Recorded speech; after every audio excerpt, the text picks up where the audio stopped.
ಎಲ್ಲ ಧ್ಯಾನ ಬಂಧುಗಳಿಗೆ, ಆತ್ಮ ಬಂಧುಗಳಿಗೆ ಅನಂತ ಕೋಟಿ ಕೋಟಿ ಪ್ರಣಾಮಗಳು. ಇಂದಿನ ಧ್ಯಾನ ಸ್ವಾಧ್ಯಾಯ ಸತ್ಸಂಗ ಕಾರ್ಯಕ್ರಮಕ್ಕೆ ತಮಗೆಲ್ಲರಿಗೂ ತುಂಬು ಹೃದಯದ ಸ್ವಾಗತ.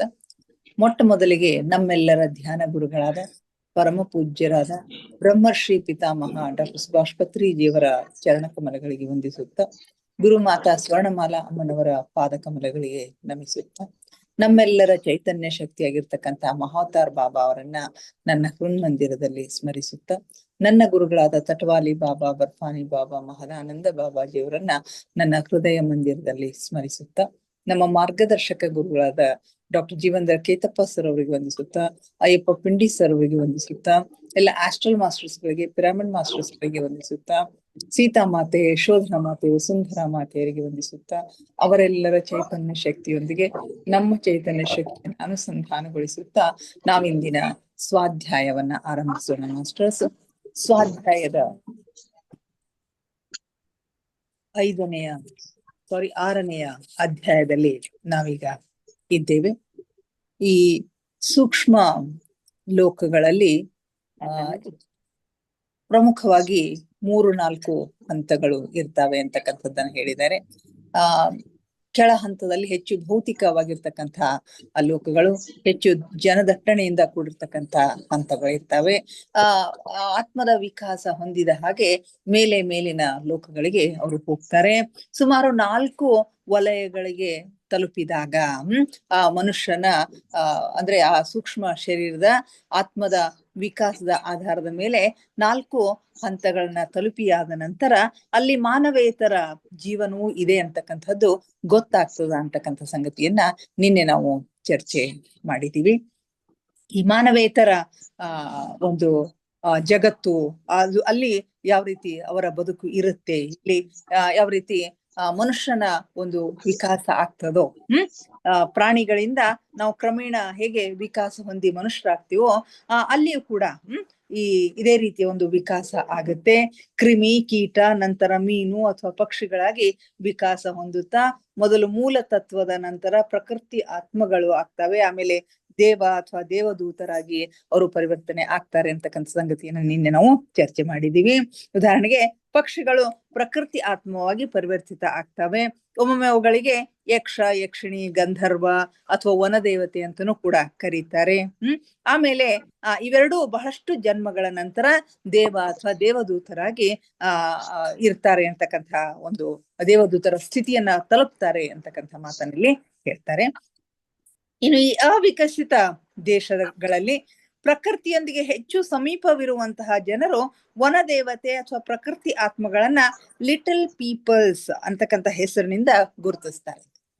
ಅವಿಕಸಿತವಾಗಿರ್ತಕ್ಕಂತಹ ದೇಶಗಳಲ್ಲಿ ಪ್ರಕೃತಿಯೊಂದಿಗೆ ಹೆಚ್ಚು ಸಮೀಪ ಇರ್ತಕ್ಕಂಥ, ಹೆಚ್ಚು ಸಂಪರ್ಕ ಇರ್ತಕ್ಕಂಥ ಜನರು ಅವರು ಈ ವನದೇವತೆ ಅಥವಾ ಪ್ರಕೃತಿ ಆತ್ಮಗಳನ್ನ ಲಿಟಲ್ ಪೀಪಲ್ಸ್ ಅಂತಕ್ಕಂಥ ಹೆಸರಿನಿಂದ ಗುರುತಿಸ್ತಾರೆ ಅಂತ ಹೇಳಿ ಹೇಳ್ತಾರೆ. ಅಲ್ಲಿ ಕೂಡ ಬಹಳಷ್ಟು ಜನರು ಅವುಗಳನ್ನ ನೋಡಿಲ್ಲ. ಆದ್ರೆ ಕುಚೇಷ್ಟೆಯ ಭೂತ, ಕುಬ್ಜ ಭೂತ ಹಾಗೂ ಯಕ್ಷ, ಯಕ್ಷಿಣಿ ಮುಂತಾದವುಗಳ ಅಸ್ತಿತ್ವದ ಸಂಗತಿಯನ್ನು ಅಲ್ಲಗಳೆಯದೆ ಒಪ್ಪಿಕೊಳ್ಳುತ್ತಾರೆ. ಬಹಳಷ್ಟು ಜನರು ಇವುಗಳ ಬಗ್ಗೆ ತಿಳ್ಕೊಂಡಿಲ್ಲ. ಆದರೂ ಕೂಡ ಈ ಕೆಲವೊಂದು ನಂಬಿಕೆಗಳು, ಕುಚೇಷ್ಟೆಯ ಭೂತ, ಕುಬ್ಜ ಭೂತ, ಯಕ್ಷ, ಯಕ್ಷಿಣಿ ಇವೆಲ್ಲವೂ ಭೂತ ಲೋಕಕ್ಕೆ ಅಂತಕ್ಕಂಥ ಕೆಲವೊಂದು ನಂಬಿಕೆಗಳನ್ನ ಒಪ್ಕೊಳ್ತಾರೆ. ಅವುಗಳನ್ನ ಅಲ್ಲೆಗಳಿಲಿಕ್ಕೆ ಆಗೋದಿಲ್ಲ ಅಂತ ಹೇಳ್ತಾರೆ. ಇಂದಿಗೂ ಕೆಲವೊಂದು ಲೋಕ ರೂಢಿಯಂತೆ ಇರ್ತಾವು ಎನ್ನುವಂತ ಸ್ಥಳಗಳಲ್ಲಿ ರೈತರು ನೇಗಿಲುಗಳನ್ನ ಹೊಡೆಯೋದಿಲ್ಲ ಅಂತ ಹೇಳ್ತಾರೆ.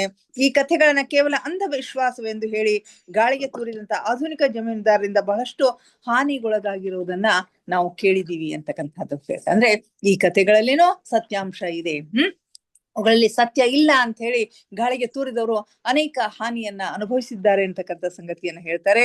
ಆದ್ರೆ ಅದು ಜನರು ಮಾತ್ರ ಇರ್ತಕ್ಕಂತಹ ಜಾಗವಾಗಿರ್ತಕ್ಕಂಥದ್ದು, ಅದಕ್ಕಾಗಿಯೇ ಹಾಗೆ ಆಯ್ತು ಅಂತಕ್ಕಂಥ ಎಷ್ಟೋ ಕಥೆಗಳನ್ನ ಹೇಳ್ತಾರೆ. ಈ ಕಥೆಗಳು ನಿಜವೋ ಅಥವಾ ಸುಳ್ಳೋ ಎಂಬುದರ ಕುರಿತು ನಾನು ಟಿಪ್ಪಣಿ ಮಾಡುವುದಕ್ಕೆ ಹೋಗೋದಿಲ್ಲ. ಆದ್ರೆ ಇಂಥ ವಿಷಯಗಳ ಕುರಿತು ಅಭಿಪ್ರಾಯ ಹೇಳುವುದು ತುಂಬಾ ಕಠಿಣವಾಗ್ತದ ಅಂತ ಹೇಳಿ ಸ್ವತಃ ನಮ್ಮ ಭಾರತೀಯ ಗುರುಗಳು ಹೇಳ್ತಾರೆ. ಇದು ಸರಿನೋ ತಪ್ಪು ಅಂತಕ್ಕಂಥದ್ರ ಬಗ್ಗೆ ನಾನೀಗ ಟಿಪ್ಪಣಿಯನ್ನ ಮಾಡ್ಲಿಕ್ಕೆ ಹೋಗೋದಿಲ್ಲ. ಈ ವಿಷಯ ಕುರಿತು ಕುರಿತು ನಿರ್ದಿಷ್ಟವಾಗಿರ್ತಕ್ಕಂತಹ ಅಭಿಪ್ರಾಯವನ್ನು ಸೂಚಿಸೋದು ತುಂಬಾ ಕಠಿಣ ಆಗಿದೆ ಅಂತಕ್ಕಂಥದನ್ನ ಮಾತ್ರ ನಾನು ಹೇಳ್ತಾ ಇದ್ದೀನಿ. ಸತ್ಯವನ್ನು ತಿಳಿದುಕೊಳ್ಳಲು ಪ್ರತಿಯೊಂದು ಕೇಸನ್ನ ನಾವು ಪ್ರತ್ಯೇಕವಾಗಿ ಶೋಧ ಮಾಡಬೇಕು, ಆದರೆ ಅದು ಈಗ ನನ್ನ ಕೆಲಸ ಅಲ್ಲ ಅಂತ ಹೇಳಿ ಆ ಮಾತನ್ನ ಅಲ್ಲಿಗೆ ಅವರು ಬಿಡ್ತಾರೆ. ಸೂಕ್ಷ್ಮ ಸ್ತರದಲ್ಲಿ ಬಹಳಷ್ಟು ಸಭೆ ಸಮಾರಂಭಗಳು ನಡೀತಾವು ಅಂತ ಹೇಳ್ತಾರೆ. ಸೂಕ್ಷ್ಮ ಸ್ತರಗಳಲ್ಲಿ ಅನೇಕ ಸಭೆ ಸಮಾರಂಭಗಳು ನಡೀತವೆ ಹಾಗೂ ಅವು ಅಲ್ಲಿಯ ಜೀವನದ ಮೇಲೆ ಬಹಳಷ್ಟು ಮಹತ್ವದ ಪಾತ್ರವನ್ನು ವಹಿಸ್ತವೆ. ಮರಣಾನಂತರ ನೀನು 3ನೇಯ ಅಥವಾ ಅದಕ್ಕಿಂತ ಮೇಲಿನ ವಲಯಗಳಲ್ಲಿ ನೀನು ತಲುಪಿದಾಗ ಅವುಗಳನ್ನು ನೀನು ನೋಡುವುದಷ್ಟೇ ಅಲ್ಲ, ಅವುಗಳೊಂದಿಗೆ ನೀನು ಸಂಪರ್ಕ ಹೊಂದಬಹುದು. ಈ ಕುರಿತು ನಾನು ಮುಂದೆ ಹೇಳ್ತೇನೆ. ಸೂಕ್ಷ್ಮ ಸ್ತರದಲ್ಲಿ ಬಹಳಷ್ಟು ಸಭೆ ಸಮಾರಂಭಗಳು ನಡೀತಾ ಇರ್ತವೆ. ನಾವು ಆತ್ಮದ ವಿಕಾಸವಾದ ಹಾಗೆ ಈ ಸೂಕ್ಷ್ಮ ಲೋಕದ 3ನೇ ಮತ್ತು 4ನೆಯ ವಲಯವನ್ನ ತಲುಪಿ ಅಲ್ಲಿ ನಾವು ಬದುಕನ್ನ, ಅಲ್ಲಿ ಒಂದು ಜೀವನವನ್ನ ಕಂಡುಕೊಂಡಂತ ಸಂದರ್ಭದಲ್ಲಿ ಇಂಥ ಸಭೆ ಸಮಾರಂಭಗಳ ಒಂದು ಸಂಪರ್ಕ ನಮಗೆ ಆಗ್ತದ, ಅವ್ರ ಜೊತೆಗೆ ಸಂಪರ್ಕವನ್ನ ಕಲ್ಪಿಸಿಕೊಳ್ಳಬಹುದು ಅಂತ ಹೇಳ್ತಾರೆ. ವ್ಯಕ್ತಿಯೊಬ್ಬ 4ನೆಯ ವಲಯದಲ್ಲಿ ತಲುಪಿದಾಗ 4ನೆಯ ವಲಯದಲ್ಲಿ ತಲುಪಿದಾಗ ಅಲ್ಲಿ ಯಾವುದೇ ರೀತಿಯ ಚಟುವಟಿಕೆ ಇರುವುದನ್ನು ನೋಡಿ ಮೊದಲು ಇಲ್ಲದಿರುವುದನ್ನ ನೋಡಿ ಅವನು ಮೊದಲು ಪ್ರಭಾವಿತನಾಗ್ತಾನೆ. ಆ 4ನೆಯ ವಲಯ ಅತ್ಯಂತ ವಿಕಸಿತವಾಗಿರ್ತಕ್ಕಂತಹ ಬುದ್ಧಿಶಾಲಿಯಾಗಿರ್ತಕ್ಕಂತಹ ವ್ಯಕ್ತಿ ಆ ವಲಯದಲ್ಲಿ ಇರ್ತಾನೆ. ಅಲ್ಲಿ ಹೋದಾಗ ತಾನು ಯಾವುದೇ ಚಟುವಟಿಕೆಗಳನ್ನ ಮಾಡುವ ಅವಶ್ಯಕತೆ ಇಲ್ಲ, ಅಲ್ಲಿ ಯಾವುದೇ ಚಟುವಟಿಕೆಗಳು ಇಲ್ಲ ಅಂತಕ್ಕಂಥದನ್ನ ನೋಡಿ ಅವನು ಪ್ರಭಾವಿತನಾಗ್ತಾನೆ.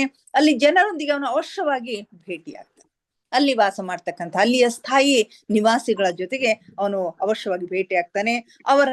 ಅವನು ಭೌತಿಕ ಜಗತ್ತಿನಲ್ಲಿ ಮೊದಲೇ ಭೇಟಿಯಾಗಿರದೇ ಇದ್ದರೆ ಇಲ್ಲಿ ಭೇಟಿಯಾಗುವ ರೀತಿಯಲ್ಲಿಯೇ ಅಲ್ಲಿ ಕೂಡ ಹಾಗೆ ಭೇಟಿಯಾಗುತ್ತಾನೆ.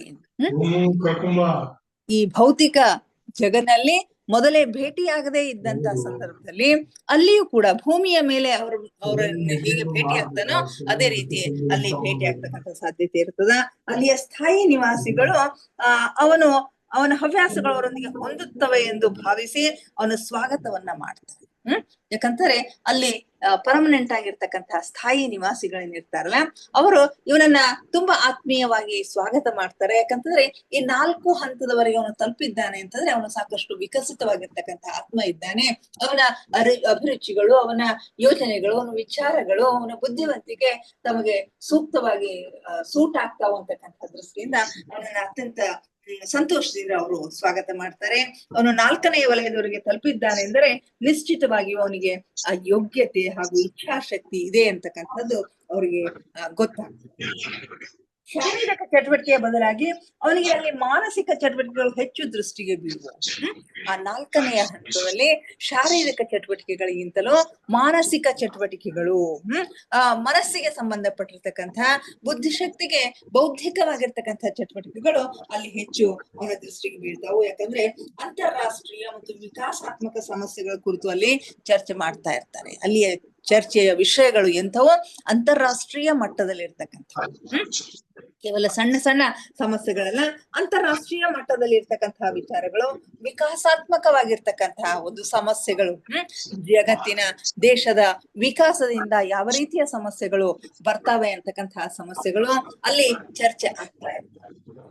ವೈಜ್ಞಾನಿಕ ವಿಕಾಸದೊಂದಿಗೆ ಸಂಬಂಧಿಸಿದ ಸಮಸ್ಯೆಗಳ ಕುರಿತು ಅಥವಾ ಸಮಾನಾಂತರದ ದೇವಜಾತಿಯ ವಿಕಾಸದೊಂದಿಗೆ ಸಂಬಂಧಿಸಿದ ವಿಷಯಗಳ ಕುರಿತು ಚರ್ಚಿಸುವುದು ಇತ್ಯಾದಿಯಲ್ಲಿ ನಡೀತಾ ಇರ್ತದೆ. ವೈಜ್ಞಾನಿಕ ಪ್ರಗತಿಯನ್ನ ಕುರಿತು ಅಲ್ಲಿ ಚರ್ಚೆ ಮಾಡ್ತಾ ಇರ್ತಾರೆ. ದೇವಜಾತಿಯ ವಿಕಾಸದೊಂದಿಗೆ ಸಂಬಂಧಿಸಿದ ವಿಷಯಗಳನ್ನ ಕುರಿತು ಅಲ್ಲಿ ಚರ್ಚೆ ಮಾಡ್ತಾ ಇರ್ತಾರೆ. ಅವರು ಅಲ್ಲಿ ಕುಳಿತುಕೊಂಡು ಸಿದ್ಧಾಂತಗಳನ್ನು ರೂಪಿಸುತ್ತಾ ಹಾಗೂ ಅವುಗಳನ್ನ ಪರೀಕ್ಷಿಸುತ್ತಾ ಇರ್ತಾರೆ. ಆ ಹಂತದಲ್ಲಿ ಇಂಥ ಸಿದ್ಧಾಂತಗಳನ್ನ ರೂಪಿಸುತ್ತಾ ಅವುಗಳನ್ನ ಪರೀಕ್ಷೆ ಮಾಡ್ತಾ ಇರ್ತಾರೆ. ನಿಮಗದು ನೀರಸವೆನಿಸಬಹುದು, ಸಾಮಾನ್ಯ ಜನರಿಗೆ ಅದು ನೀರಸ ಅನಿಸಬಹುದು, ಆದ್ರೆ ಅವರಿಗೆ ಹಾಗೆ ಅನಿಸುವುದಿಲ್ಲ. ವಯೋವೃದ್ಧರು ಮತ್ತು ಅಧಿಕ ಅನುಭವಿಗಳು ಆದ ಅವರಲ್ಲಿ ಉತ್ತಮ ಬುದ್ಧಿ ಇರುತ್ತದೆ. ಹೀಗಾಗಿ ಅವರು ಈ ಚರ್ಚೆಗಳಲ್ಲಿ ಸ್ವಾಭಾವಿಕವಾಗಿ ಉತ್ಸುಕತೆಯಿಂದ ಭಾಗವಹಿಸ್ತಾರೆ. ಸಾಮಾನ್ಯ ಜನರಿಗೆ, ಬೌದ್ಧಿಕ ಮಟ್ಟದಲ್ಲಿ ಕಡಿಮೆ ಇರ್ತಕ್ಕಂತಹ ಜನರಿಗೆ ಅದರಿಂದ ಬೇಸರ ಅನಿಸ್ಬಹುದು ಅಥವಾ ನೀರಸ ಅನಿಸ್ಬಹುದು. ಆದ್ರೆ ಅಲ್ಲಿರ್ತಕ್ಕಂಥ ಜನರು ವಯೋವೃದ್ಧರಾಗಿರ್ತಾರೆ, ಅತ್ಯಂತ ಹೆಚ್ಚಿನ ಅನುಭವ ಇರ್ತಕ್ಕಂಥವ್ರಾಗಿರ್ತಾರೆ, ಬುದ್ಧಿವಂತರಿರ್ತಾರೆ. ಹೀಗಾಗಿ ಅವರು ಈ ಚರ್ಚೆಗಳಲ್ಲಿ ತುಂಬಾ ಉತ್ಸಾಹದಿಂದ ಭಾಗವಹಿಸ್ತಾ ಇರ್ತಾರೆ. ಕೆಲವೊಂದು ಸಲವಂತೂ ದೇವಲೋಕದ ಸದಸ್ಯರು ಕೂಡ ಇವುಗಳಲ್ಲಿ ಭಾಗಿಯಾಗ್ತಾರಂತೆ. ಕೆಲವೊಂದ್ಸರಿ ದೇವಲೋಕದ ಸದಸ್ಯರು ಕೂಡ ಇದರಲ್ಲಿ ಭಾಗಿಯಾಗ್ತಾರೆ. ಅವರ ಪರಸ್ಪರ ವಿಚಾರ ವಿನಿಮಯವು ನಿಶ್ಚಿತವಾಗಿಯೂ ಶಬ್ದಗಳ ಮಾಧ್ಯಮದಲ್ಲಿ ಇರುವುದಿಲ್ಲ. ಇಲ್ಲಿ ವಿಚಾರ ವಿನಿಮಯಗಳು ಶಬ್ದಗಳ ಮಾಧ್ಯಮದಲ್ಲಿ ಇರುವುದಿಲ್ಲ. ನೋಡ್ರಿ, ವಿಚಾರ ಮಟ್ಟದಲ್ಲಿ ಇರ್ತಾವು, ವೈಚಾರಿಕತೆ ಮಟ್ಟದಲ್ಲಿ ಇರ್ತಾವು, ಶಬ್ದಗಳ ಮಾಧ್ಯಮದಲ್ಲಿ ಇರುವುದಿಲ್ಲ. ಪ್ರತಿಯೊಂದು ವಸ್ತುವು ವಿಚಾರದಿಂದ ನಿಯಂತ್ರಣಗೊಳಿಸಲ್ಪಡುತ್ತದೆ. ಪ್ರತಿಯೊಂದು ವಸ್ತುವು ವಿಚಾರದಿಂದ ನಿಯಂತ್ರಣಗೊಳ್ಳುವಂತಹ ಮನೋಲೋಕದಲ್ಲಿ ಅವರಿನ್ನು ತಲುಪಿಲ್ಲವಾದ್ರೂ ಸೂಕ್ಷ್ಮ ಲೋಕದ ಉನ್ನತ ಸ್ತರದಲ್ಲಿ ಶಬ್ದ ಪ್ರಯೋಗವಿಲ್ಲದೆ ಎಲ್ಲ ರೀತಿಯ ಸಂಭಾಷಣೆಯನ್ನು ಅವರು ನಡೆಸ್ತಾರೆ. ಮನೋಲೋಕವನ್ನ ಇನ್ನೂ ಅವರು ತಲುಪಿಲ್ಲವಾದ್ರೂ ಕೂಡ ಅವರ ಒಂದು ಆತ್ಮದ ವಿಕಾಸದ ಸ್ಥಿತಿಯಿಂದಾಗಿ ಅವರು ಉನ್ನತ ಸ್ತರದಲ್ಲಿ ಶಬ್ದಗಳ ಪ್ರಯೋಗ ಇಲ್ಲದೇನೆ, ಶಬ್ದಗಳನ್ನ ಬಳಸದೇನೆ ಎಲ್ಲ ರೀತಿಯ ಸಂಭಾಷಣೆಯನ್ನು ಅವ್ರು ಮಾಡ್ತಾ ಇರ್ತಾರಂತ. ಅಲ್ಲಿ ಜೀವನವು ಎಷ್ಟೊಂದು ಕಡಿಮೆ ಭೌತಿಕವಾಗಿದೆ ಅಂದ್ರೆ ಶಬ್ದರಹಿತ ವಿಚಾರ ವಿನಿಮಯವು ಸದಾ ಸಂಭವವಿರುತ್ತದೆ. ಎಷ್ಟು ವಿಕಾಸ ಹೊಂದಿದೆ, ಭೌತಿಕತೆ ಎಷ್ಟು ಅಲ್ಲಿ ಕಡಿಮೆ ಅದ ಅಂತಂದ್ರೆ ಶಬ್ದಗಳೇ ಇಲ್ಲದ ಶಬ್ದರಹಿತವಾಗಿರ್ತಕ್ಕಂಥ ವಿಚಾರ ವಿನಿಮಯಗಳು ಅಲ್ಲಿ ಸದಾ ಸಂಭವಿಸ್ತಾವು ಅಂತ ಹೇಳ್ತಾರೆ. ಮತ್ತು ಈ ವಿಷಯವನ್ನು ಒಂದು ವಿಶೇಷ ಅಥವಾ ಅಸಾಧಾರಣವೆಂದು ಯಾರು ಪರಿಗಣಿಸುವುದಿಲ್ಲ. ಶಬ್ದರಹಿತವಾಗಿರ್ತಕ್ಕಂತಹ ವಿಚಾರ ವಿನಿಮಯ ಅಲ್ಲಿ ಆಗ್ತಾ ಇದೆ ಅಂತಂದ್ರೆ ಅವ್ರು ಯಾರಿಗೂ ಆಶ್ಚರ್ಯ ಅನ್ಸೋದಿಲ್ಲ. ಯಾಕಂದ್ರೆ ಅಲ್ಲಿ ನಡೀತಕ್ಕಂಥದ್ದೇ ಅದೆಲ್ಲ ಅವ್ರಿಗೆಲ್ಲ ಅರ್ಥ ಆಗ್ತಾ ಇರ್ತದೆ. ಸೂಕ್ಷ್ಮ ಲೋಕದ 4ನೆಯ ಭಾಗದಲ್ಲಿ ನಿವಾಸಿಗಳು ವಿಕಾಸ ಹೊಂದಿದ ದೇವಗಣ ಆಗಿರುತ್ತೆ. ಸೂಕ್ಷ್ಮ ಲೋಕದ 4ನೆಯ ಹಂತದಲ್ಲಿ ಇರ್ತಕ್ಕಂಥ 4ನೆಯ ಭಾಗದಲ್ಲಿ ಇರ್ತಕ್ಕಂಥ ನಿವಾಸಿಗಳು ಸಾಮಾನ್ಯವಾಗಿ ಯಾರು ಇರ್ತಾರೆ ಅಂತಂದ್ರೆ ದೇವಗಣದವರು ಆಗಿರ್ತಾರೆ ಎಂಬ ಮಾತು ನಿಮ್ಗೆ ನೆನಪಿರಲಿ. ಭೌತಿಕ ಜಗತ್ತಿನಲ್ಲಿ ಕೂಲಿಗಳು ಹಾಗೂ ಅಭಿವೃದ್ಧಿ ಹೊಂದಿದವರು ಹೇಗೆ ತೀರಾ ಭಿನ್ನವಾಗಿದ್ದಾರೆಯೋ ಅದೇ ರೀತಿ ನಿಮ್ನ ಸ್ತರದ ಮೂಲ ತತ್ವ ಹಾಗೂ ಪ್ರಕೃತಿ ಆತ್ಮಗಳಿಂದ ದೇವಗಣ ಭಿನ್ನವಾಗಿದೆ. ಭೌತಿಕ ಜಗತ್ತಿನಲ್ಲಿ ಕೆಳ ಸ್ತರದಲ್ಲಿ ಇರ್ತಕ್ಕಂತಹ ಜನರು ಮೇಲ್ ಸ್ತರದಲ್ಲಿ ಇರ್ತಕ್ಕಂತಹ ಜನರಿಗೆ ಇರ್ತಕ್ಕಂತಹ ವ್ಯತ್ಯಾಸ ಯಾವ ರೀತಿ ಭಿನ್ನತೆ ಇರ್ತದೋ ಅದೇ ರೀತಿ ಇಲ್ಲಿಯೂ ಕೂಡ ನಿಮ್ನ ಸ್ತರದ ಮೂಲ ತತ್ವ ಮತ್ತು ಪ್ರಕೃತಿ ಆತ್ಮಗಳಿಂದ ದೇವಗಣ ಭಿನ್ನವಾಗಿರ್ತದೆ. ಇವೆಲ್ಲವುಗಳನ್ನ ದಾಟಿನೇ ದೇವಗಣಕ್ಕೆ ಅವರು ಹೋಗ್ಬೇಕು. ಆದ್ರೆ ಆ ವ್ಯತ್ಯಾಸಗಳಲ್ಲಿ ಇರ್ತಾವು. ಮನುಷ್ಯರ ದೃಷ್ಟಿಕೋನಕ್ಕಿಂತ ದೇವಗಣದ ದೃಷ್ಟಿಕೋನ ಅತ್ಯಂತ ಭಿನ್ನವಾಗಿರ್ತದೆ. ಮನುಷ್ಯರ ನೋಡುವ ದೃಷ್ಟಿಗಿಂತಲೂ ದೇವಗಣದ ಒಂದು ದೃಷ್ಟಿಕೋನ, ಅವರ ವಿಚಾರ ಮಾಡ್ತಕ್ಕಂತಹ ದೃಷ್ಟಿಕೋನ ಬೇರೆಯಾಗಿ ಇರ್ತದ. ಸಾಮಾನ್ಯವಾಗಿ ದೇವತೆಗಳು ಪ್ರಕೃತಿಯ ವಿವಿಧ ಪ್ರಕ್ರಿಯೆಗಳಲ್ಲಿ ಆಸಕ್ತಿಯನ್ನು ಹೊಂದಿರ್ತಾರೆ. ಅವರು ಯಾವುದರಲ್ಲಿ ಆಸಕ್ತಿ ಹೊಂದಿರ್ತಾರೆ ಅಂತಂದ್ರೆ ಪ್ರಕೃತಿಯ ವಿವಿಧ ಪ್ರಕ್ರಿಯೆಗಳು, ಪ್ರಕೃತಿಯಲ್ಲಿ ಯಾವ ಕೆಲಸ ಯಾವ ರೀತಿ ನಡೀತಾ ಇದೆ, ಅಲ್ಲಿ ಪ್ರಕ್ರಿಯೆಗಳು ಯಾವ ರೀತಿ ಆಗ್ತಾ ಇವೆ ಅಂತಕ್ಕಂಥದಕ್ಕೆ ಸಂಬಂಧಪಟ್ಟಿರುತ್ತೆ. ಸಾಮಾನ್ಯವಾಗಿ ಅವರ ಜೀವನವು ಸಮುದ್ರ, ಗುಡ್ಡ, ಬೆಟ್ಟ, ಗಿಡ, ಹೂವು, ಮಳೆ ಮುಂತಾದ ಪ್ರಕೃತಿ ಸಂಗತಿಗಳೊಂದಿಗೆ ಎಷ್ಟೊಂದು ಸಂಬಂಧ ಹೊಂದಿರುತ್ತವೆ ಎಂದರೆ ಅವರು ಮನುಷ್ಯನು ಸಿಲುಕಿ ಹಾಕಿಕೊಳ್ಳುವಂತಹ ಜೀವನದ ಸಮಸ್ಯೆಗಳಿಂದ ಎಳ್ಳಷ್ಟೋ ಪ್ರಭಾವಿತಗೊಳ್ಳುವುದಿಲ್ಲ.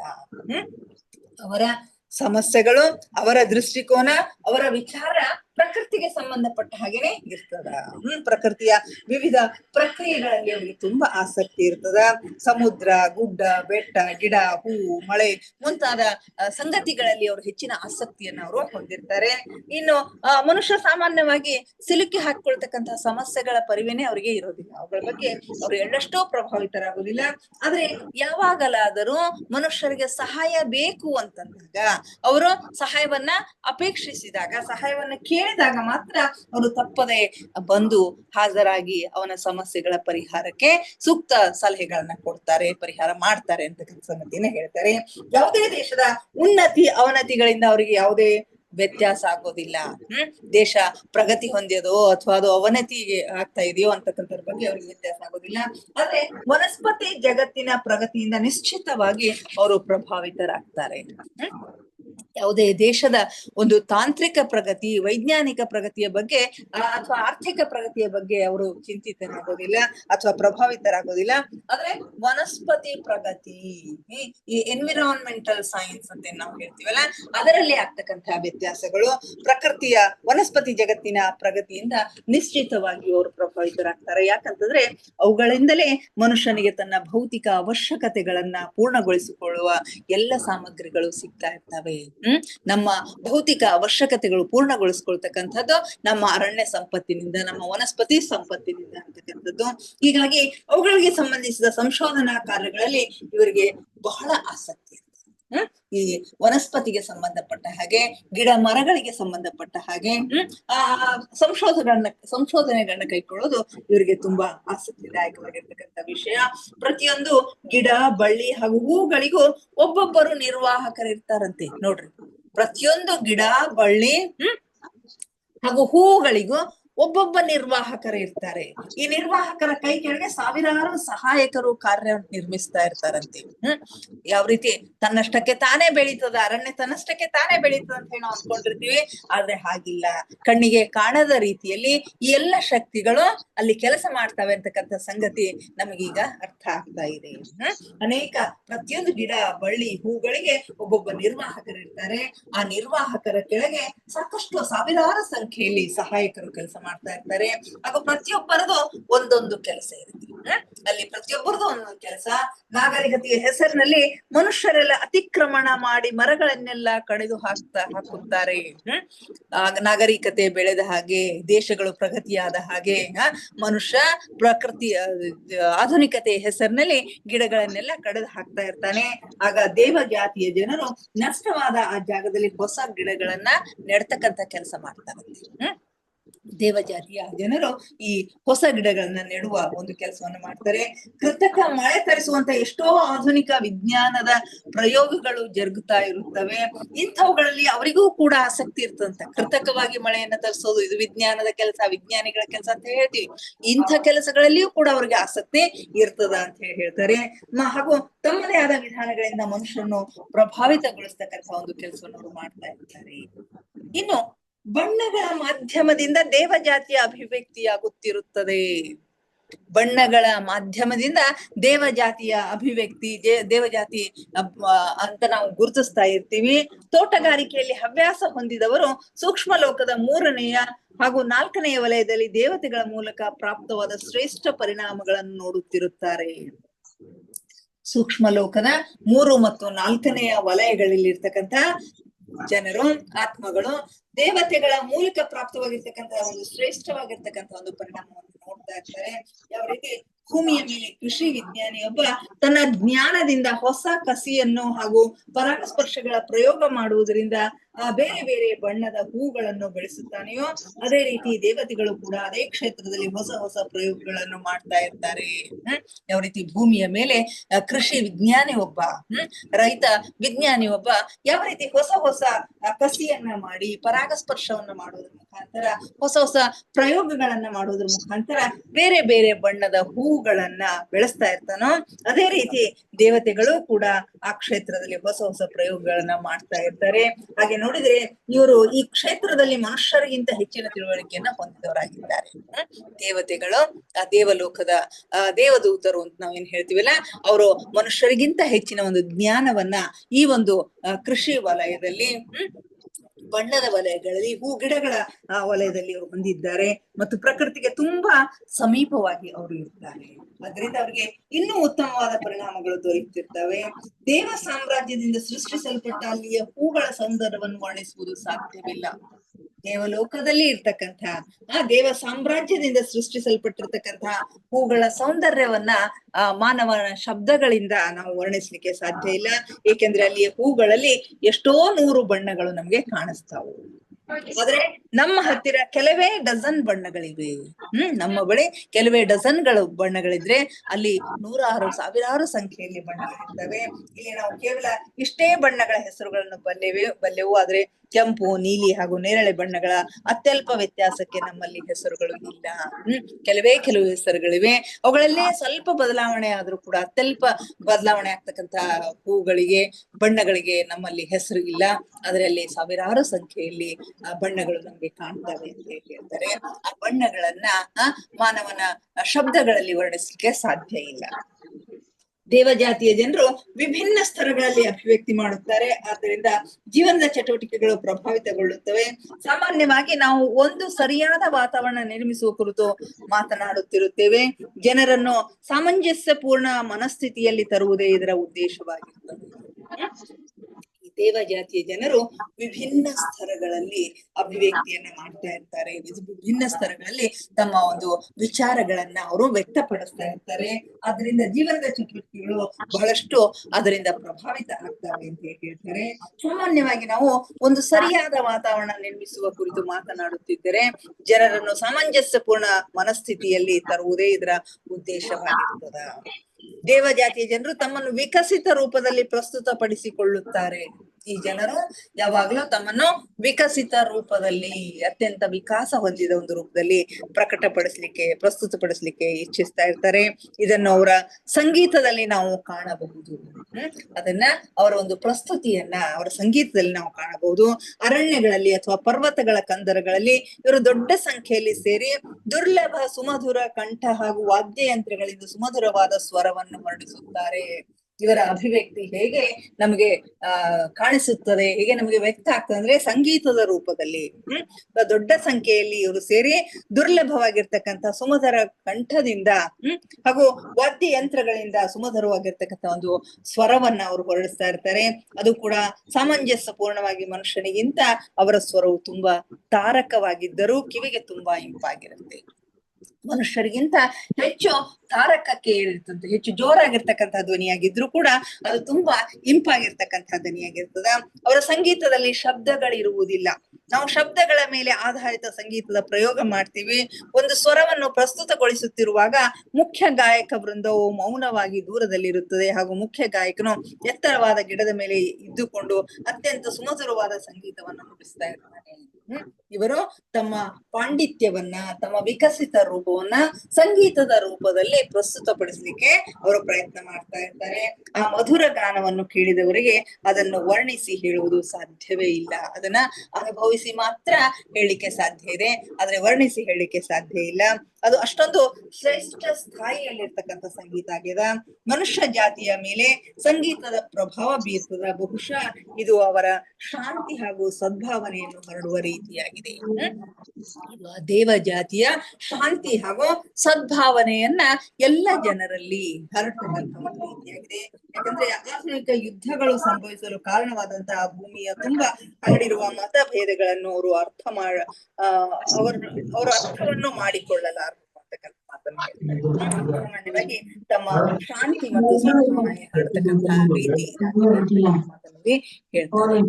ದೇವ ಜಾತಿಯ ಹತ್ತಿರ ಯಾವುದೇ ಸಂಪತ್ತು, ಬಂಡವಾಳ ಅಥವಾ ಆಸ್ತಿ ಪಾಸ್ತಿ ಇರುವುದಿಲ್ಲ. ಇವರಲ್ಲಿ ಯಾವುದೇ ಸಂಪತ್ತು, ಬಂಡವಾಳ, ಅವಶ್ಯಕತೆಯೂ ಕೂಡ ಅವರಿಗೆ ಇರುವುದಿಲ್ಲ.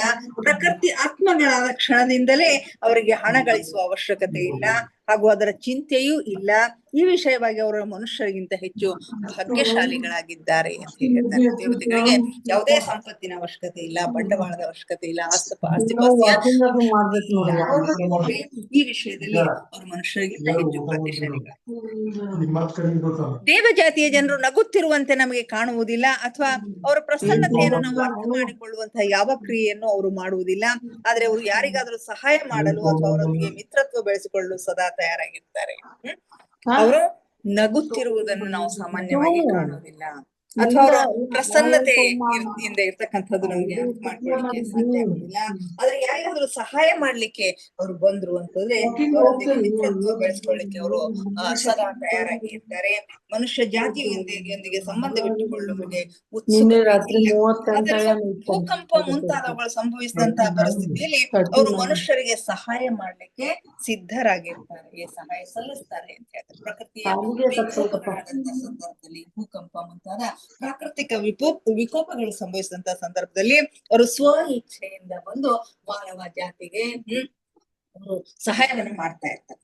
ಸಮುದ್ರ, ನೀರು, ಬೆಂಕಿ, ಭೂಕಂಪ ಮುಂತಾದ ಕಾರಣಗಳಿಂದ ಯಾವುದೇ ರೀತಿಯ ಆಪತ್ತು ಬಂದಾಗಲೆಲ್ಲ ಅವರು ಅಲ್ಲಿ ಸಹಾಯಕ್ಕಾಗಿ ಬರ್ತಾರೆ. ಪ್ರಕೃತಿ ವಿಕೋಪಗಳು ಅದು ನೀರಿನಿಂದಾಗಿರ್ಬಹುದು, ಸಮುದ್ರದಿಂದಾಗಿರ್ಬಹುದು, ಬೆಂಕಿಯಿಂದಾಗಿರ್ಬಹುದು, ಭೂಕಂಪದಿಂದಾಗಿರ್ಬಹುದು, ಆ ರೀತಿಯ ಪ್ರಕೃತಿ ವಿಕೋಪಗಳು ಆದಂತ ಸಂದರ್ಭದಲ್ಲೆಲ್ಲ ಅವರು ಮಾನವರ ಸಹಾಯಕ್ಕೆ ಬರ್ತಾರೆ. ಭೂಕಂಪದಂತಹ ಸಂಕಷ್ಟದ ಸಮಯದಲ್ಲಿ ದೇವತೆಗಳು ಬೃಹತ್ ಸಂಖ್ಯೆಯಲ್ಲಿ ಬಂದು ಮನುಷ್ಯರಿಗೆ ಸಹಾಯ ಮಾಡ್ತಾರೆ.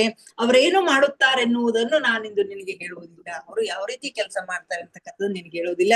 ಆದ್ರೆ ನಿಶ್ಚಿತವಾಗಿಯೂ ಈ ಜಗತ್ತಿನ ಸಂಚಾಲನದ ಪ್ರಕ್ರಿಯೆಯಲ್ಲಿ ಅವರದು ಕೂಡ ಪಾತ್ರವಿದೆ. ಇದನ್ನು ನಾವು ಸ್ವಲ್ಪ ಸಮಯದ ನಂತರ ಈಗಿನದಕ್ಕಿಂತಲೂ ಉತ್ತಮವಾಗಿ ತಿಳಿದುಕೊಳ್ಳಬಹುದು ಅಂತಕ್ಕಂಥ ಸಂಗತಿಯನ್ನ ಹೇಳ್ತಾರೆ. ಇಲ್ಲಿಗೆ ಇಂದಿನ ಸ್ವಾಧ್ಯಾಯವನ್ನ ಮುಗಿಸೋಣ ಮಾಸ್ಟರ್ಸ್. ಉಳಿದ ವಿಷಯಗಳನ್ನ ನಾಳೆ ಚರ್ಚೆ ಮಾಡೋಣ. ಸಮಯ ಆಗ್ತಾ ಇದೆ. ದಯವಿಟ್ಟು ಎಲ್ಲರೂ ಧ್ಯಾನಕ್ಕೆ ಸಿದ್ಧರಾಗಿ ಯಾವುದಾದ್ರೂ ಸ್ಥಿರ ಸುಖಾಸನದಲ್ಲಿ ಕುಳಿತುಕೊಳ್ಳಿ. ಕ್ರಾಸ್ ಮಾಡ್ಕೊಳ್ರಿ. ಕೈ ಬೆರಳುಗಳನ್ನು ಸೇರಿಸ್ಕೊಳ್ರಿ. ಮುಚ್ಚಿ ಮುಖದ ಮೇಲೆ ಮಂದಹಾಸವಿರಲಿ. ದೇಹದ ಯಾವ ಭಾಗದಲ್ಲಿಯೂ ಬಿಗಿತ ಬೇಡ. Relax relax relax please.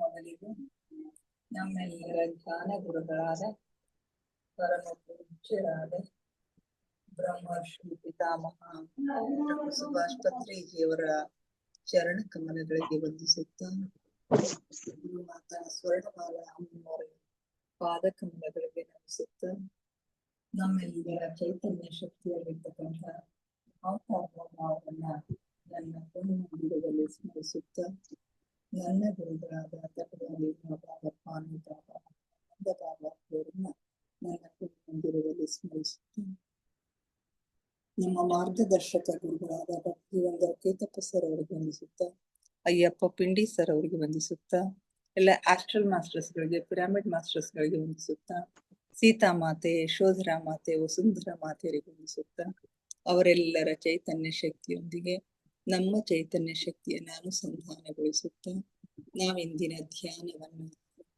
Masters ಅವರೆಲ್ಲರನ್ನು ನಮ್ಮ ಈ ಧ್ಯಾನಕ್ಕೆ ಆತ್ಮಪೂರ್ವಕವಾಗಿ ಆಹ್ವಾನಿಸೋಣ.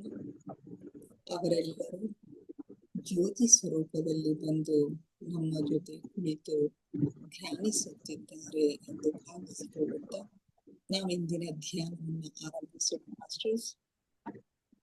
ಕೇವಲ ಸಹಜ ಶ್ವಾಸದ ಮೇಲೆ ಗಮನ. ಪ್ರಕೃತಿ ಸಹಜವಾದ ಉಸಿರಾಟವಿರಲಿ. ಒಳ ಹೋಗುವ ಉಸಿರು, ಹೊರ ಬರುವ ಉಸಿರನ್ನು ಏಕಧಾರಿಯಾಗಿ ನಿರಂತರವಾಗಿ ಗಮನಿಸಿ ಮಾಸ್ಟರ್ಸ್. ಯಾವ ಆಲೋಚನೆಗಳು ಬೇಡ. ಆಲೋಚನೆಗಳು ಬಂದರೆ ಅವುಗಳನ್ನು ಬದಿಗೆ ಸರಿಸಿ ಮತ್ತೆ ಉಸಿರಿನ ಮೇಲೆ ಗಮನ ಹರಿಸಿ ಮಾಸ್ಟರ್ಸ್.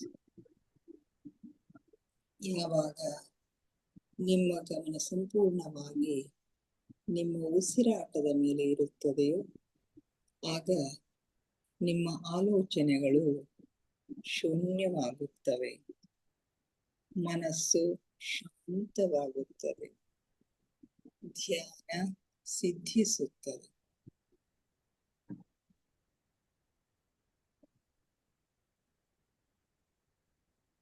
ನಮ್ಮ ಉಚ್ಛ್ವಾಸ ನಿಶ್ವಾಸದ ಮಧ್ಯದ ಬಿಂದು, ಅದುವೇ ಧ್ಯಾನ ಬಿಂದು, ಅದುವೇ ಶೂನ್ಯ ಬಿಂದು, ಅದುವೇ ನಮ್ಮ ಒಳ ಜಗತ್ತಿನ ಆಂತರಿಕ ಜಗತ್ತಿನ ಕೀಲಿಕೈ. ಅಲ್ಲಿ ಒಂದು ಕ್ಷಣ ನಿಲ್ಲುವ ಅಭ್ಯಾಸ ಮಾಡಿ ಮಾಸ್ಟರ್ಸ್. ನಿಮಗಾಗಿ ನಿಮ್ಮ ಆಂತರಿಕ ಜಗತ್ತು ತೆರೆದುಕೊಳ್ಳುತ್ತದೆ. ಆ ವಿಸ್ಮಯವನ್ನ ಅನುಭವಿಸಿ ಮಾಸ್ಟರ್ಸ್.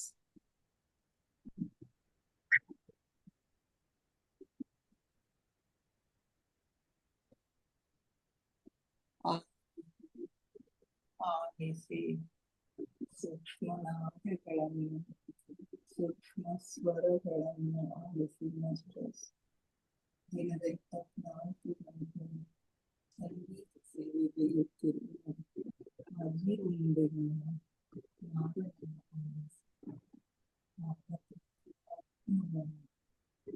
ಸಂಗೀತವನ್ನು ಆಲಿಸಿ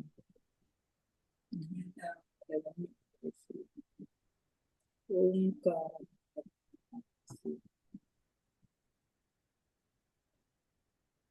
ಈಗಷ್ಟು ಸೂಕ್ಷ್ಮಗಳನ್ನು ಪಾಲಿಸಲು ಸಮರ್ಥರಾಗುತ್ತೀರೋ ಅಷ್ಟು ನಿಮ್ಮ ಆಂತರಿಕ ಆಗುಹೋಗುಗಳು, ಸೂಕ್ಷ್ಮ ಲೋಕದ ಆಗುಹೋಗುಗಳು ನಿಮ್ಮ ಗಮನಕ್ಕೆ ಸ್ಪಷ್ಟವಾಗಿ ಗೋಚರಿಸುತ್ತವೆ ಮಾಸ್ಟರ್ಸ್.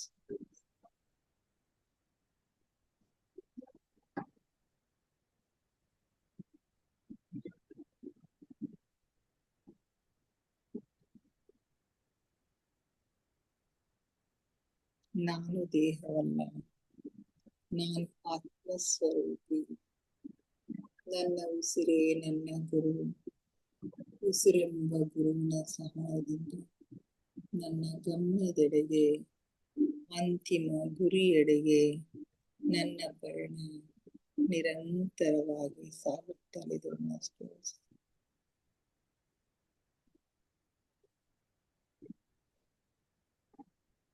ಧ್ಯಾನ, ಉಸಿರು ನಿಧಾನವಾಗ್ತಾ ಇದೆ. ಉಸಿರು ನಿಧಾನವಾಗುತ್ತಾ ನಿಧಾನವಾಗುತ್ತಾ ಚಿಕ್ಕದಾಗುತ್ತಾ ಚಿಕ್ಕದಾಗುತ್ತಾ ಮಧ್ಯದಲ್ಲಿ ಸ್ಥಿರಗೊಳ್ತಾ ಇದೆ.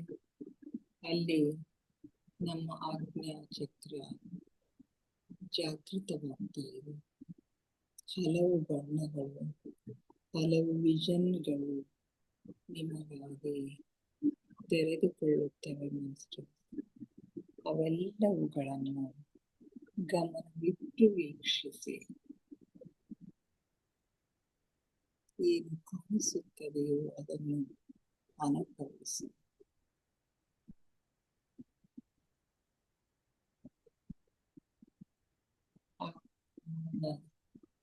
ಧ್ಯಾನದ ಹಾಲ್ಗಡಲಿನಲ್ಲಿ ನಿಮ್ಮನ್ನು ನೀವು ಮುಳುಗಿಸಿ ಮಾಸ್ಟರ್ಸ್. ಆಲಿಸಿ, ಆನಂದಿಸಿ, ಅನುಭವಿಸಿ,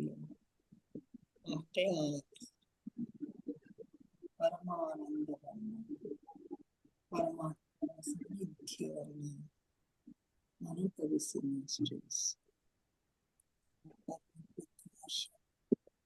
ಪರಂಜ್ಯೋತಿಯೊಂದಿಗೆ ಒಂದಾಗಿ ಮಾಸ್ಟರ್ಸ್.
ಕೊನೆ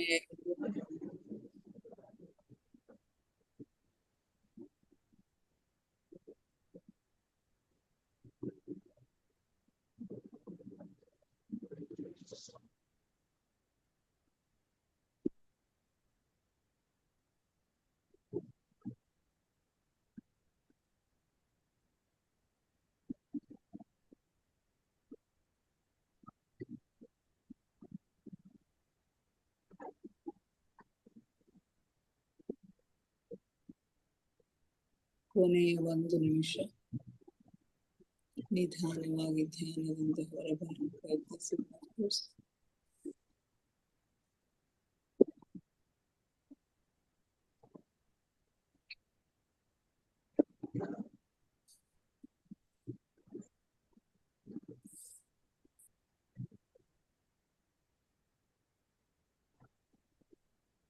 30 seconds.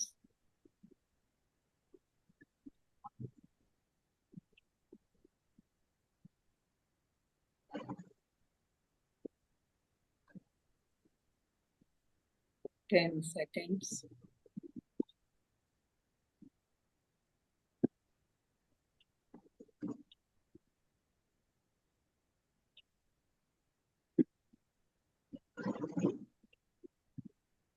Five, 4, 3, 2, 1, 0.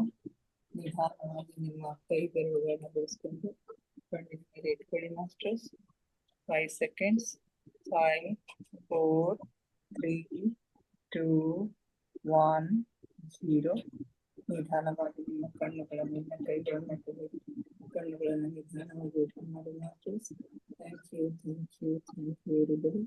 ನಮ್ಮ ಧ್ಯಾನಕ್ಕೆ ಶಕ್ತಿಯನ್ನ ನೀಡಿ ನಮ್ಮೊಂದಿಗೆ ಕುಳಿತು ಧ್ಯಾನ ಮಾಡುವ ಎಲ್ಲ ಮಾಸ್ಟರ್ಸ್ಗಳಿಗೆ ನನ್ನೊಂದಿಗೆ ಧ್ಯಾನಿಸಿದ ತಮಗೆಲ್ಲರಿಗೂ ಮತ್ತೊಮ್ಮೆ ಧನ್ಯವಾದಗಳನ್ನ ಅರ್ಪಿಸುತ್ತಾ ಥ್ಯಾಂಕ್ ಯು everybody.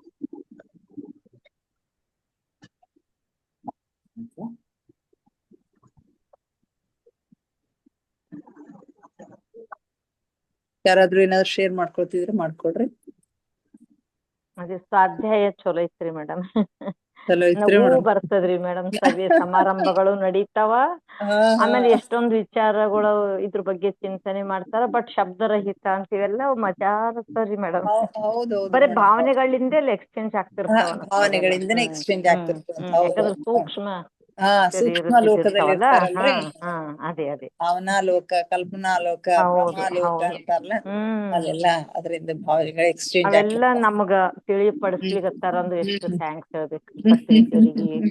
ಅಂದ್ರೆ ಪೀಟರ್ ಇಶ್ಲೋದ ಬುಕ್ ಓದಿ ಅವ್ರು ಹಿಂಗ ಅನುವಾದ ಮಾಡ್ರಿ ಅಂದ್ರಲ್ಲ, ನಮ್ಗೆಲ್ಲ ಅದ್ರ ಬಗ್ಗೆ ಗೊತ್ತಾಗ್ಬೇಕಂತ ಎಷ್ಟು ಇದು ಮಾಡ್ಬೇಕಂತ.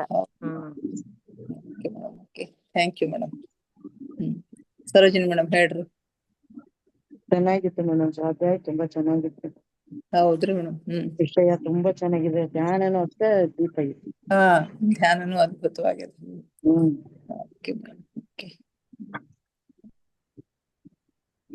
Thank you madam. Thank you.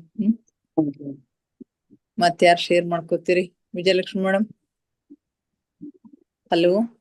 Madam ಚೆನ್ನಾಗಿತ್ತು. ಅದೇ ವಿಚಾರ ರಹಿತ ಅದು ಅಂದ್ರೆ 3 ಸ್ಟೇಜಸ್ ಅದಾವ ಅಂತ ಹೇಳಿದ್ರು. 4ನೇ ಸ್ಟೇಜ್ ಅಲ್ಲಿ ಎಲ್ಲಾರು ಚೆನ್ನಾಗಿರ್ತಾರೆ ಅಂತಂದ್ರಲ್ಲ. ನಾಲ್ಕನೇ ಸ್ಟೇಜಿಗೆ ಹೋದಾಗ ಇವೆಲ್ಲ ಅನುಭವ ಬರ್ತಾವಂತ್ರಿ. ನಂಬಕ್ ಆಗ್ಲಾರ್ದಂಗಿದೆ ಇದು. ಹಂಗೆ ಅದು ಮಾತು ರಹಿತ, ಕೇವಲ ವಿಚಾರವಾಹಿನಿ. ವಿಚಾರ ವಿನಿಮಯ ಆಗ್ತಂತಲ್ಲಿ. ಹೌದೌದು. ಅದು ಹೂವಗಳೆಲ್ಲ ಡಿಫ್ರೆಂಟ್ ಕಲರ್ಸ್ ಅನ್ನೋದು ಎಲ್ಲ ಇಮ್ಯಾಜಿನ್ ಮಾಡಕ್ಕೆ ಕಷ್ಟ ಇದೆ ಅಷ್ಟೊಂದು. ಹೌದ್ರಿ. ಬಹಳ ಕಲರ್ಫುಲ್ ಇರ್ತದ್ರಿ ಅದು ಲೋಕ. ಅನುಭವಿಸ ನೋಡ್ಬೇಕು. Okay madam. ಓಕೆ.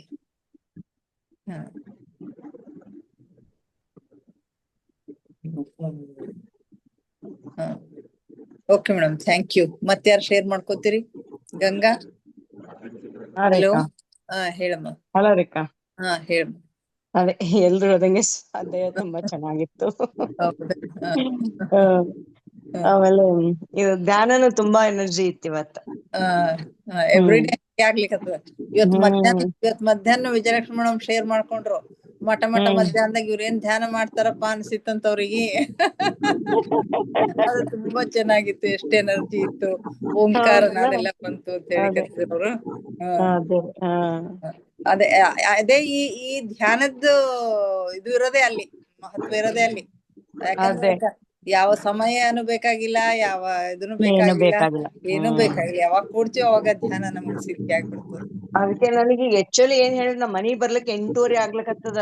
ಹಂಗ್ ನೋಡಿದ್ರೆ ಧ್ಯಾನಕ್ಕೆ ಜಾಯಿನ್ ಆಗ್ಲಾರಂಗ ಸಿಚುವೇಶನ್. ಆದ್ರೂ ಅದು ಗಡಬಡ ಮಾಡಿ ಬಂದ್ ಅದು ಮಾಡಿದ್ರೆ ನಿದ್ದೆ ಹತ್ತದ, ನನ್ಗೆ ನಿದ್ದಿನೇ ಹತ್ತಲ್ಲ.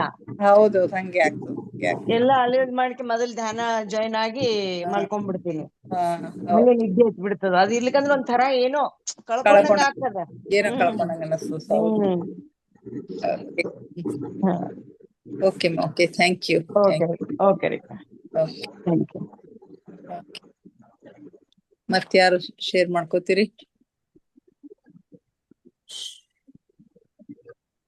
ಓಕೆ, ಮುಗಿಸೋಣ್ರಿ ಮೇಡಮ್.